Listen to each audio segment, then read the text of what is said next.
Alright, so on the topic of markups, it is actually not very sensitive. I would say based on statistics, 8 out of 10 clients would actually perform markups either for down payment purposes or for renovation purposes. This is what Sean from the Heng podcast would call it as an open taboo, mainly because all the banks, they know about it. It's just that it is not publicly promoted. Each and every developer here in Malaysia does the exact same thing. That's why you can see all the special benefits. Minimal down payment, free legal fees, free stamp duties, and on top of all that, cash back. Now, the developers they're not giving you their money.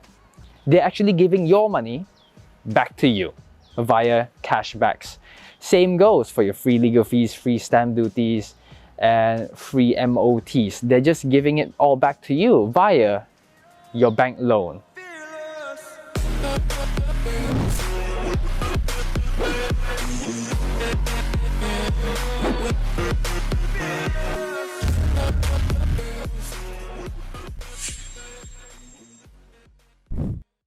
So what essentially happens is that you buy the price of the property here, but then the price stated on the S&P is right here, usually much higher. So then when the banks approve your loan for 90%, you can get something like a full loan plus some cash back for your renovation purposes, thus making your property much more attractive and affordable to most potential buyers.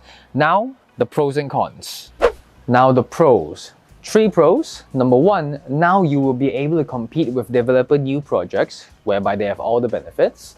Number 2, your unit becomes more attractive to potential buyers. And number 3, it becomes easier to afford for most potential buyers. 3 pros. Cons. There are 2 cons. Number 1, your RPGT taxes will increase. And then number 2, there's the topic of income tax issues as well.